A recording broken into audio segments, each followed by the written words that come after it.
আরে ভাই কথা বলতে দেন। বুয়া কাকে বলেন, আমাকে বললেন না, তাকে তাও তো বুঝলাম না, খালি বুয়া বুয়া আলাদা। এটা কেমন কথা? একজনে বলছে হাত পাকা বুয়া। কই কে বলছেন হাত পাকা বুয়া? এই কে বললেন হাত পাকা বুয়া? আচ্ছা বলেন তো হাত পাকা আদর্শ কি বলেন তো আপনি?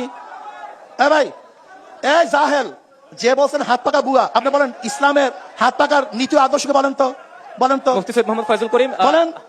এর জন্যই বলছি আমাদের দেশের সবচেয়ে বড় সমস্যা হলো জাহলাত। নিশ্চয়ই আপনার কথা একটা আমাদের দেশের বড় সমস্যা জাহলাত, আপনারা আসলে না জানা। সাম্যের দেশ গড়তে চান, নিশ্চয়ই এটা উত্তর ইসলামী আন্দোলন হাত পাকা বুয়া হবে কেন? আমি একটু এই রক্তের মধ্যে একটা হারাম নাই, তোমরা যাদের পিছনে আছে তার রক্ত হারাম ভরা। আপনার কাছে আমরা এই রক্তের মধ্যে হারাম নাই, বাবার রক্তে হারাম নাই, দাদার রক্তে হারাম নাই। আর তোমরা যারা রাজনীতি করো, যারা রাজনীতির সাথে জড়িত আছে, যারা যেখানে যাও, প্রত্যেকের আত্মটম সব হারামে ভরা। এখন বলেন তো আমি বুয়া না কে বুয়া, আমাকে বলেন। ইসলাম এই দেশের মানুষের 90-95 ভাগ মানুষের প্রাণের ধর্ম হচ্ছে ইসলাম। এই ইসলামকে পুঁজি করে কেউ রাজনীতি করুক বা ইসলামকে পুঁজি করে ভোটের মাঠে কোনো কিছু অর্জন করতে যাক, এটা সঠিক না, আমরা বিশ্বাস করি না। যে বিষয়ে অভিজ্ঞ না তাকে সেই বিষয়ে কথা বলা ঠিক না। এখন রহমতুল্লাহ সাহেব ইসলামের কথা বলে, এই কথাই মানবো? আমাকে বলেন তো। আমি ভাবি মনে যখন ডিবেটের একটা মাসালা হবে, আমি ডিবেট করবো কার সাথে? আমার ডিবেটও সেই পর্যায়ে একটা করবেন। আর একজন নায়েবে আমির থাকতো, তাহলে আমি ডিবেটে যেতাম। এখানে ব্যাপারটা হয়েছে আপনারা একজন এখানে ডিবেটের জন্য আমাকে ডাকছেন, আসলে মনে হয় এরকম। কিন্তু আমরা তো আপনাদের কথাগুলো শুনতে চাই। নাও এখানে ঘটনা হয়েছে, আমার আরেকজন ক্যান্ডিডেট থাকতো, আরেকজন ক্যান্ডিডেট থাকতো, আমি তার সাথে কথা বলতাম। সরোয়ার ভাই থাকতো, তার সাথে কথা সর্বজন শ্রদ্ধেয় ব্যক্তি হিসেবে সবাই তো আপনার কথা শুনতে চায়। আপনি এখানে ডিবেট আমাকে ডাকবেন, কার সাথে ডিবেট ডাকবেন? আমি কার সাথে ডিবেট ডাকবো? এই চুপ করেন।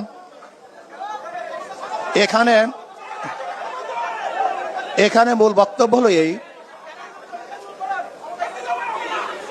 এখানে আমাদের যদিও প্রশ্নটা আমাকে করে নাই, জানি না আমাদের রহমতুল্লাহ সাহেব প্রশ্নটা কাকে করছে, আমি জানি না। যে যদি ক্ষমতায় যান আর যদি অভিজ্ঞতা না থাকে, আমি জনাব রহমতুল্লাহ, আসলে ডিবেট আমার ঠিক না। আসলে আমি আজকে ডিবেট দিকে যাইতেছি, এটা কিন্তু আসলে ঠিক না। আমি জানি না এই পরিবেশ কিরকম হবে। আমাদের বেগম খালেদা জিয়ার কি অভিজ্ঞতা ছিল আমাকে বলেন তো?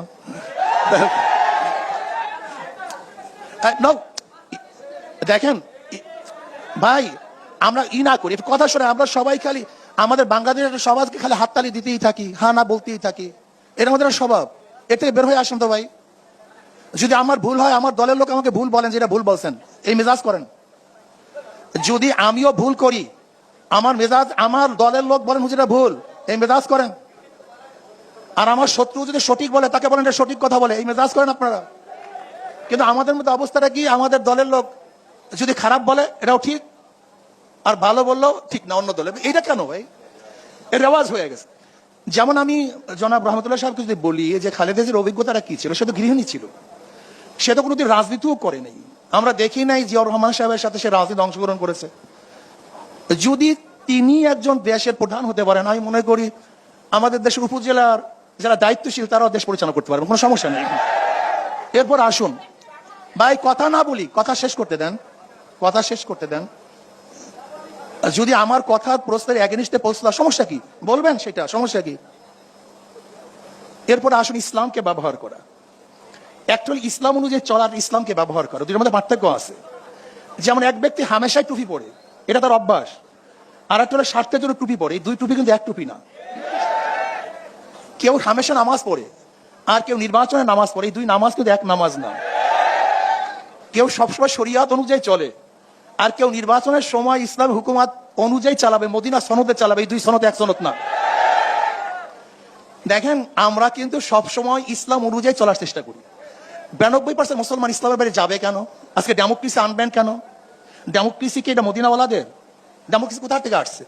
সোশ্যালিজম কি মদিনাওয়ালার? ক্যাপিটালিজম কি মদিনাওয়ালার? সেকুলারিজম কি মদিনাওয়ালার?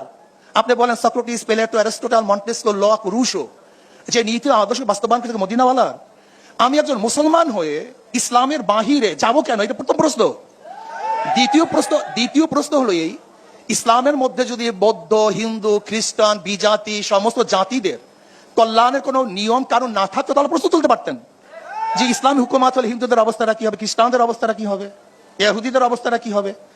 ইসলামের মধ্যে যদি সকল ধর্মের, সকল মতের মানুষের চলার সাম্য, মানবিক মর্যাদা, সামাজিক ন্যায় বিচার প্রতিষ্ঠিত করার আইন নিয়ম থাকে, তাহলে আপনি ইহুদিদের কাছে আইন ধারা আনতে গেলেন কেন? ব্রিটিশে গেছেন কেন?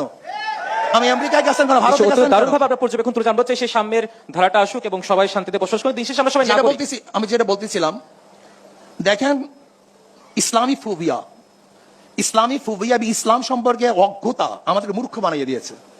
আমি দেখছি হাজারো বড় বড় লিডার যাদের ইসলামের মূর্খতা কোন পর্যায়ে পুষছে আমি চিন্তাও করতে পারবেন না, চিন্তাও করতে পারবেন না, ইসলাম সম্পর্কে জানিই না, যারা ইসলামের ব্যাখ্যা জানে না, ইমানের ব্যাখ্যা জানে না, শরিয়াতের ব্যাখ্যা জানে না, এরা যদি ইসলাম সম্পর্কে কথা বলে তাহলে পাগলে তো হাসবে। যে বিষয়ে অভিজ্ঞ না তাকে সেই বিষয়ে কথা বলা ঠিক না। এখন রহমতুল্লাহ সাহেব যে ইসলামের কথা বলে এই কথাই মানবো? আমাকে বলেন তো, এটা মানা আমার উচিত? Let me finish. আবার রহমতুল্লাহ সাহেব যেই বিষয় অভিজ্ঞ, রহমতুল্লাহ সাহেব, একটু আমরা কথা শুনি। ভাই কথা শোনেন, আরে ভাই কথা বলতে দেন। বুয়া কাকে বলেন আমাকে বললেন না, তাকে তাও তো বুঝলাম না, খালি বুয়া বুয়া আলাদা, এটা কেমন কথা বলে? বুয়া আমি নাকি সেটাও তো বলবেন। প্লিজ বলুন। হ্যাঁ, আচ্ছা শোনেন, একজনে বলছে হাত পাকা বুয়া। কই কে বলছেন হাত পাকা বুয়া?